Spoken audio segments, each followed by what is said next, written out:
राम राम दोस्तों, जय बाबा नीम करोली महाराज जी की, जय शिव शंकर महादेव जी की। दोस्तों, आशा है कि आपके ऊपर भी बाबा नीम करोली जी की सभी देवी देवताओं की अपार कृपा होगी। आपके घर परिवार में भी सभी कुशल मंगल रहे, यही मैं प्रार्थना करता हूँ महादेव जी से, शिव शंकर भोलेनाथ जी से, और मेरे बाबा नीम करोली जी, मेरे श्री राम जी, मेरे सभी देवी देवता। मैं आपके सामने ये प्रार्थना करता हूँ कि मेरी जो आपकी उपस्थिति में मैं ये जो वीडियो बनाता हूँ, इनका सारा आपका आशीर्वाद सभी देखने वालों पर, मेरे भाइयों पर, उनको प्राप्त हो। आपकी कृपा उनके ऊपर अपार बरसे। मुझे और कुछ नहीं चाहिए मेरे प्रभु। जय श्री राम, जय हनुमान जी की, जय शिव शंकर भोलेनाथ जी की, जय बाबा नीम करोली महाराज जी की। तो दोस्तों, आज श्री शिव महापुराण रुद्र संहिता द्वितीय खंड का अगला अध्याय मैं आपको सुनाऊंगा। ब्रह्मा विष्णु को उपदेश। विष्णु जी की स्तुति से भगवान शिव प्रसन्न हो गए। उन्होंने मुझे और विष्णु जी को वेदों का उपदेश दिया। विष्णु जी ने शिव जी से पूछा, हे प्रभु, आप किस प्रकार प्रसन्न होते हैं? शिव जी ने बताया, मैं तुमसे अति प्रसन्न हूँ। तुम किसी बात की भी चिंता ना करो। मेरा लिंग सदैव पूज्य है। इसी पूजा से तुम्हारा भी दुख दूर हुआ है। सभी प्राणी मुझे लिंग रूप में ही पूजकर अपने समस्त दुख दूर कर सकते हैं। मैं तरह तरह के फलों और मनोरथों को देने वाला हूँ। तुम मेरी पार्थिव मूर्ति बनाकर पूजा करो। तुम्हारे अंग से मेरा जो अंग पैदा होगा वह रुद्र कहलाएगा। हे ब्रह्मा, तुम सृष्टि के कर्ता बनो। विष्णु सृष्टि के पालक बने। उमा रूपी प्रकृति की शक्ति सरस्वती ब्रह्मा की पत्नी बने तथा यही उमा रूपी प्रकृति लक्ष्मी रूप में विष्णु की पत्नी बने। यही पराशक्ति कभी काली के नाम से मेरे अंश से प्रकट होगी और कार्य सिद्धि के लिए ज्योति से प्रकट होगी। आप दोनों की पत्नियां परम मंगलमयी कहलाएंगी। शिव जी बोले, हे विष्णु, तुम सदैव तीनों लोकों में पूज्य और मान्य रहोगे। ब्रह्मा द्वारा रची गई सृष्टि के लोगों के दुख दर्द को तुम ही दूर करोगे। अनेकों अवतार ग्रहण करके तुम जीवों का उद्धार करोगे। हे नारद, इतना कहकर विष्णु को मेरा हाथ पकड़ाकर शिव जी ने कहा कि तुम सदैव इसके दुख में सहायता करना। तुम सबके अध्यक्ष और मुक्ति के दायक हो। हे हरि, यदि तुम पर कोई संकट आ पड़े तो तुम मुझ रुद्र का भजन करना। जो मेरे आश्रय में आ जाता है उसके सभी दुख दूर हो जाते हैं। अब तुम तीनों देवों की आयु सुनो। 30 दिन का एक मास है, 12 मास का एक वर्ष है और 100 वर्ष का ब्रह्मा का एक दिन है। इस प्रकार वर्ष प्रमाण से ब्रह्मा की आयु 100 वर्ष है।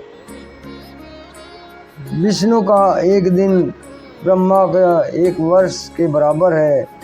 उनकी आयु इसी प्रमाण से 100 वर्ष तक है। विष्णु का एक वर्ष रुद्र के एक दिन के बराबर है तथा इसी से तुमसे वे भी 100 वर्ष की आयु वाले हैं। शिव का उत्थान तो आश्रय है। फिर शिव जी अपना वरद हाथ विष्णु के मस्तक पर रखकर अंतर्ध्यान हो गए। तभी से इस लोक में लिंग की पूजा का प्रचलन प्रारंभ हुआ है। ब्रह्मा जी नारद से बोले, तुम्हें लिंग पूजन की संक्षिप्त विधि बताता हूँ, ध्यानपूर्वक सुनो, क्योंकि विस्तार से बताने पर तो यह सैकड़ों वर्षों में भी पूरी नहीं हो सकती। शिव जी की पूजा भक्ति के साथ करनी चाहिए। प्रातःकाल ब्रह्म मुहूर्त में उठकर गुरु एवं शिव जी का स्मरण करना चाहिए तथा भगवान शिव श्री हरि का ध्यान करके इसके साथ साथ अन्य देवताओं और मुनियों का भी ध्यान करना चाहिए। शिव स्तोत्र का पाठ करें। इसके बाद लघु शंका और दीर्घ शंका मल त्याग को जाना चाहिए। दक्षिण दिशा में मल त्यागना चाहिए। मल त्याग के बाद 5 बार हाथ धोने चाहिए। बाएं हाथ को 10 बार और दोनों हाथों को मिलाकर 7 बार मिट्टी से मांजें। लिंग और गुदा को भी मिट्टी लगाकर 1 बार स्वच्छ करें। दोनों पैरों में 3 बार मिट्टी लगाकर हाथ से साफ करें। वर्ण के अनुसार दातुन करें। छठ, अमावस, नवमी के व्रत के दिन रविवार को तथा संध्या और श्राद्ध के समय दातुन ना करें। तीर्थ में विधिनुसार स्नान करें। संध्या वंदना एवं एकांत में करें। इसके पश्चात प्रथम गणेश जी का पूजन करके विधि पूर्वक शिव जी का पूजन करना चाहिए। आसन पर बैठकर 3 आचमन करें। शिव जी की स्थापना आह्वान कर प्राणायाम करें। फिर ध्यान करें। प्रणव से षड्न्यास करें। फिर शिव जी पर वेद मंत्रों से सहस्र जलधारा चढ़ावें। शिव जी पर चंदन पुष्पादि चढ़ावें। नाना प्रकार के वेद मंत्रों से शिव स्तुति करें। उन्हें नमस्कार करें। अर्घ्य देकर शिव जी के चरणों में फूल अर्पित करें। इसके पश्चात प्रणाम करके उनकी आराधना करें। प्रार्थना के समय हाथ में फूल लेकर अंजलि बांधकर खड़े हो जाएं और इस प्रकार बोलें, हे शंकर भगवान, मैंने अपनी बुद्धि के अनुसार आपकी जो पूजा की है वह सफल हो, आप प्रसन्न हो। इतना कहकर फूलों को शिव जी के सिर पर छोड़ दें। बची हुई सामग्री हटाकर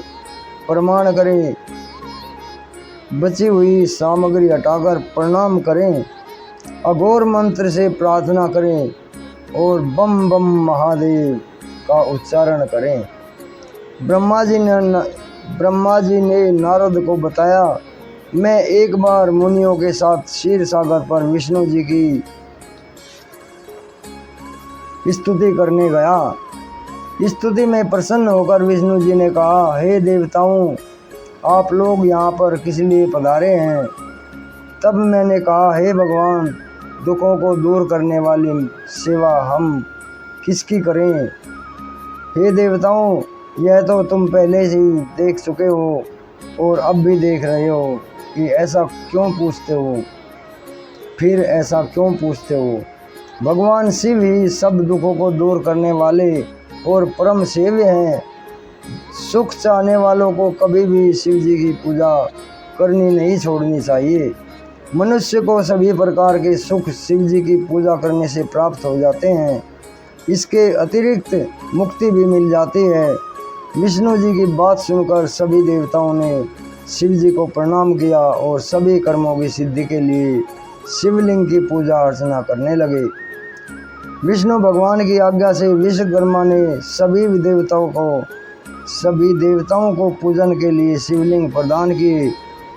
पद्म राग मणि का लिंग इंद्र को दिया, सोने का कुबेर को, पीतम मणि का धर्मराज को, श्याम वर्ण का वरुण को, नीलमणि का लिंग विष्णु को दिया, स्वर्ण में लिंग ब्रह्मा को, चांदी का लिंग विश्वदेव को, पीतल का लिंग वसुरों को, स्फटिक मणि का लिंग अश्विनी कुमारों को दिया, तांबे का लिंग लक्ष्मी को दिया, मोती का लिंग आदित्यों को दिया, वज्र का लिंग चंद्रमा व ब्राह्मणों को दिया, ब्राह्मणों की पत्नियों को मिट्टी का लिंग दिया, नागों को चंदन का लिंग दिया, देवों को मक्खन का लिंग दिया, योगियों को भस्म का लिंग दिया, यक्षों को दही का लिंग दिया, छाया को मिट्टी का लिंग दिया।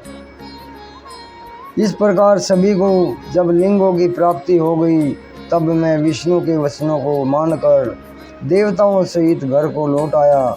सभी को लिंग पूजा विधि बताई और उनसे कहा, जब तक ज्ञान प्राप्त न हो जाए तब तक देवतागण विधि के साथ लिंग की पूजा करते रहें। जय शिव शंकर भोलेनाथ जी की। देवों के देव महादेव मेरे प्रभु सबके ऊपर कृपा दृष्टि बनाए रखें मेरे भगवान। जय शिव शंकर महाराज जी, भोलेनाथ जी तेरी सदाएं। जय बाबा नीम करोली महाराज की जय। श्री राम जय हनुमान जी की जय। शिव शंकर भोलेनाथ जी की। हे मेरे प्रभु सबके ऊपर दया दृष्टि बनाए रखो मेरे भगवान। हे मेरे परमेश्वर, जो भी मैंने आपके शरण में बैठकर ये शिव महापुराण का पाठ किया है, इसके ऊपर मेरे प्रभु अपनी अपार कृपा दृष्टि बनाए, जिससे इसे सुनने वाले किसी भी मेरे भाई, मेरी बहना, मेरी माताओं को अपार धर्म लाभ मिले, आपकी तुरंत ही अपार कृपा प्राप्त हो। ओम नमः शिवाय। तो दोस्तों, ये श्री शिव महापुराण, इसका ये रुद्र संहिता का ही अध्याय चल रहा था। आगे भी अभी यही चलेगा, रुद्र संहिता। कल आपको इससे आगे सुनाऊंगा। अभी इजाज़त लेता हूँ दोस्तों। जय राम जी की, जय हनुमान जी की, जय बाबा नीम करोली महाराज जी की, जय शिव शंकर भोलेनाथ जी की, जय जय गौ माता की,